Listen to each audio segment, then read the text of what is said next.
Okay, so we'll go back to some of the bigger moments. Of you mentioned that you watched the first show at the Arnold or saw that early on and then went back and you're really proud of that place. Just what are some of more your favorite competition memories? I'm sure that's one of them, but maybe that one and something else if you could tell us a quick little story. Yeah, so I love, not that I don't love the training aspect, I love the training aspect. I love everything that kind of happens behind the scenes of bodybuilding, but I also am a big person when it comes to presentation. Whenever I go out on stage, the smile that you see on stage, that's genuine. Like, I'm in just my, like, I don't know, like, it is just amazing to me. So the performance aspect to me is my favorite part. And it's always nice too, because the atmosphere in terms of competitors, especially, I've never had any bad experiences with competitors backstage. It seems like everybody's in it together. There's a great support group.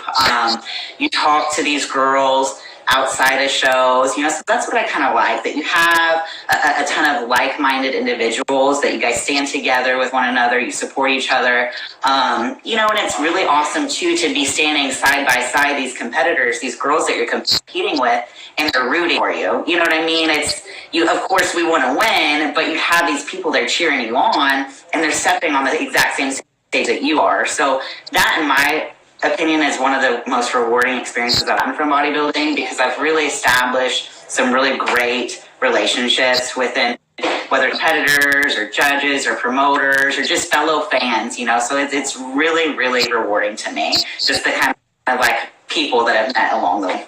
And the performance. I love performing.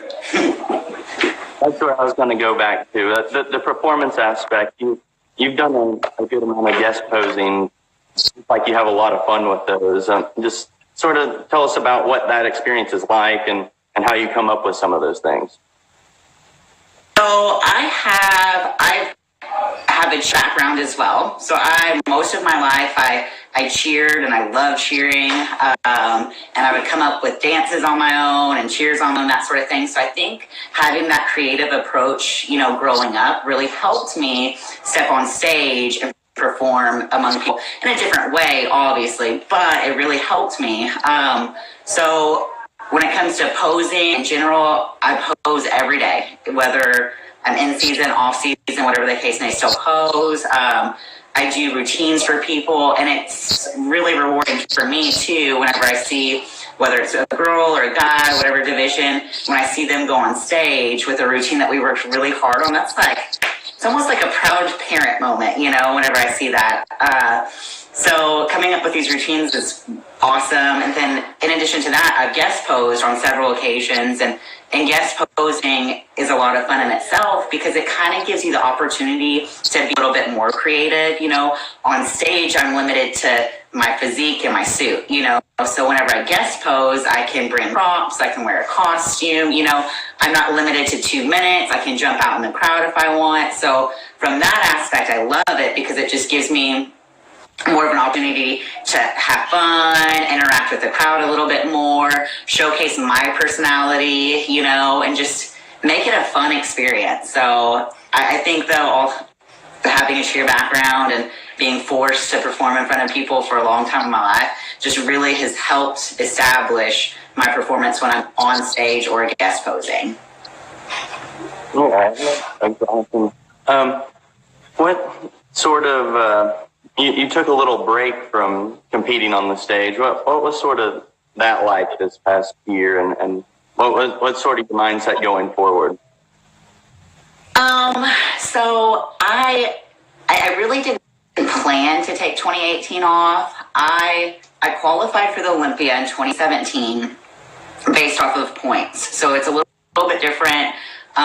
You can qualify based off of a win division, or the top 3 athletes at the end of the season with the most points get a qualification. Well, you know, I found out that I qualified in August, you know, like August 6th. So that gave me like 6 weeks to be in shape. And at that point, there's no way I was going to come in the shape that I wanted. So it was kind of tough to decline, but at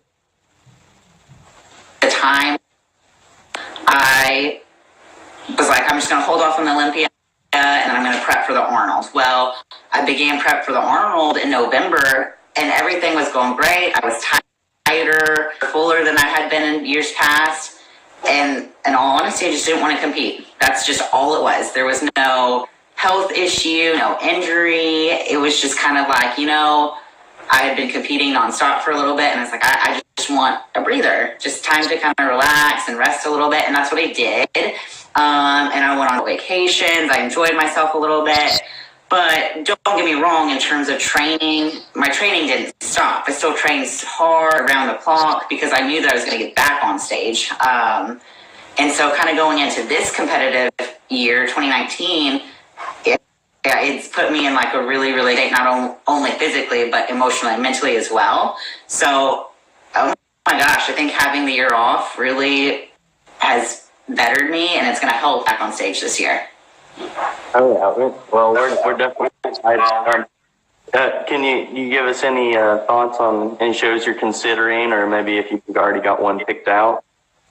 Yeah, so right now I have 2 shows that I'm going to do. So I will do the St. Louis Pro in 10 weeks. I will be there. And then I will do the Optimum Classic in Shreveport, Louisiana, and that's May 25th, I believe. So I'm definitely going to do those 2. And at that point, there's potential that I'll do more. It just kind of depends on how I face, how I look, and then I kind of will go from there. But I'm super, super excited to get back on stage in Louis in just under 10 weeks. Okay, I feel like there's a loaded question there on if you want to do more or not. But I'll just phrase it this way. But what are your goals in bodybuilding? Where do you want to take this? No, I think it's very important for people when it comes to bodybuilding to have a realistic approach. And so I want to step on the Olympia stage for sure this year. I want to do it based off of a win. So if I don't win in St. Louis, or if I don't win in Shreveport, chances are I'm probably going to continue until I get a win under my belt and step on stage this year at the Olympia. But with that being said, bodybuilding is an excessive hobby to me. I love it. I definitely love it. But in the same sense, it's not something that pays my bills, I guess you could say. So I think sometimes you kind of have to set that aside and you got to do what's important at the time. So from that standpoint, I will continue to compete in bodybuilding for sure. Probably I might be 45 years old one day and I'll compete in masters, but I think I'll probably compete off and on for the remainder of my life just because I enjoy it, and I think the minute that you stop enjoying it is probably the minute that you should stop competing, but I love it. I'm enjoying the ride for now. The year I want to get a pro win under my belt. I have yet to get a pro win. Like I said, I always seem to finish like second place. So I'm a little frustrated with that. And I also want to step on the Olympia stage too. Those are my goals, my focal points this year. And that's pretty awesome. So I guess you've had a pretty thin off season, but you still like to keep it reasonably lean. What's your diet and sort of look like in the off season or this past year? So I always stay within about 15 pounds of my stage weight. And I always eat relatively clean. I don't eat meat, period. That's just something that I've done for just over 10 years now. There's no health reasoning for that. It's just I'm an animal person. So I decided 10 years ago at Thanksgiving that I was not going to eat meat anymore. And so actually during the weeks, I eat tofu. I eat tons and tons of tofu and rice and vegetables. And then I still eat fish on occasion, but it's not super excessive. So my off season basically consists of lots of rice meals. Every meal has rice. I'll do egg whites in the morning with a whole egg, oats, then rice and tofu veggies, rice and tofu veggies, rice and tofu. So that's basically my meal plan. I eat the same things over and over and over again. But it works for me. I enjoy it. Of course, in the off season, I'll have cheat meals like maybe twice a week. And then in season, when I'm prepping for a show too, I usually have a cheat meal every single week leading up to my show. Okay. Can you numbers maybe on calories and macros if you know a roundabout offhand, and then what is a favorite cheat meal of yours? So I'm not a numbers person. I don't count my calories. I couldn't tell you how many calories I consume a day. I have no idea. I couldn't tell you my macros. I have no idea. I just do it as I'm told. I eat and I go based off of how I look and how I feel. Sometimes people will ask me things like what your body fat is on stage. I have no idea. I couldn't tell you. I've never done my body fat on stage, and for me, I don't want to obsess over something, so that's why I never really pay attention to it. I don't pay attention to macros. Sorry, I don't know what happened. We lost you there. We got most of you talking about how you just didn't count a single calorie number or anything like that, but we can tell you stay really consistent on that. If you could just maybe start with your favorite cheat meal. So I eat sushi, like tons of sushi as my cheat meal. It's my all-time favorite. I do a sushi cheat meal every week. And then in addition to that, like a bag of trail mix. That's like all-time. It's phenomenal. It's like an indulgent trail mix. So good. Those are probably my all-time favorites. Sushi and trail mix. Okay. And then going into a show, when you start to cut a little bit, how are things generally changing there? Is it the same foods, just smaller portions? Yeah. Well, so right now, whenever I'm in prep for a show, I'm still eating an abundance amount of food. I don't feel starved or anything like that. With me, we do keep my meals high and frequent, and I keep my carbs fairly high for the duration of my prep, and it just seems to work for me.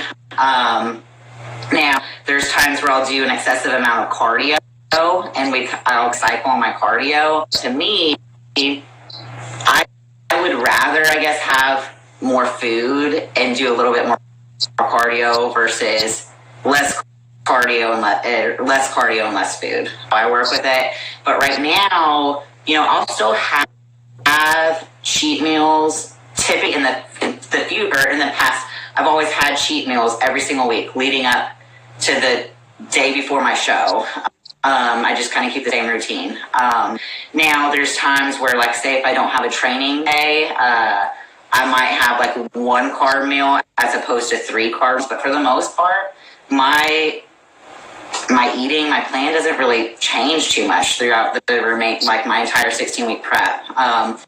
It just kind of depends on how I start to look. Now, like I said, there might be a few days where I'll have low carbs, but that's like a carb meal. I never completely go no carbs, ever. Okay, that makes a lot of sense.